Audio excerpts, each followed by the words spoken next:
सुनो, मेक्सिको जाने का टिकट दो, थोड़ा माल भी भेजना है। माल? कौन सा माल? कार्स, मशीनरी, इलेक्ट्रॉनिक्स, पूरे $5 बिलियन का है।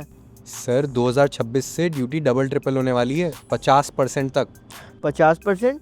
ये तो टिकट प्राइस से भी महंगा हो गया। देखिए, हम डोमेस्टिक इंडस्ट्री को प्रमोट कर रहे हैं, तो जिन कंट्रीज के साथ हमारा फ्री ट्रेड एग्रीमेंट है, जैसे यूएस, कनाडा, जापान, उनके लिए फास्ट लेन है। अब इन देशों के साथ हमारी डील साइन हुई है कि आप हमारा माल डिस्काउंट पे लो, हम आपका माल डिस्काउंट पे लेंगे। तो यानी कि कम ड्यूटीज, स्मूथ ट्रेड और दोनों साइड से बिजनेस बूस्ट। 2024 में हमने थोड़ा बहुत नहीं, पूरे $5.6 बिलियन का माल एक्सपोर्ट किया था। अब क्या होगा? अब स्टोरी यहाँ से और इंटरेस्टिंग हो जाती है। मैक्सिको का टैरिफ बॉम्ब इंडिया को सीधा सेंटर में हिट कर सकता है। कैसे, आइए समझते हैं। सबसे बड़ा झटका व्हीकल्स को। इंडिया मैक्सिको को $1.86 बिलियन के व्हीकल्स भेजता है, ऑलमोस्ट 1/3 एक्सपोर्ट्स।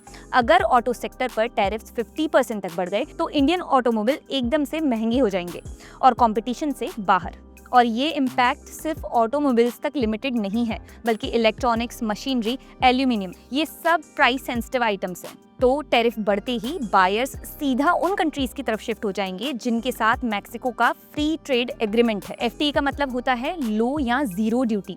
मैक्सिको के लिए यूएस, कनाडा, जापान का माल सस्ता आता है, इंडिया का ऑटोमेटिकली महंगा हो जाता है। फार्मा यहाँ थोड़ा सा सेफ है क्योंकि ये प्राइस पे नहीं, क्वालिटी और रेगुलेशन पे कॉम्पीट करता है। बॉटम लाइन, मैक्सिको ने इंडिया को टारगेट नहीं किया, बट इंडियन एक्सपोर्ट्स एग्जैक्टली उन्हीं सेक्टर्स में कंसंट्रेटेड है जहां ड्यूटी हाइक सबसे पेनफुल होगा। अगर पॉलिसी टॉक्स और बिजनेस स्ट्रेटेजी टाइमली एडजस्ट नहीं हुई तो ये शॉर्ट टर्म झटका लॉन्ग टर्म एक्सपोर्ट का लॉस भी बन सकता है। अब आपको समझ आया क्या है मैक्सिको की टैरिफ डील? आपको भी समझ आया हो तो subscribe to IND Money. Investment in the securities market is subject to market risks. Read all the related documents carefully before investing.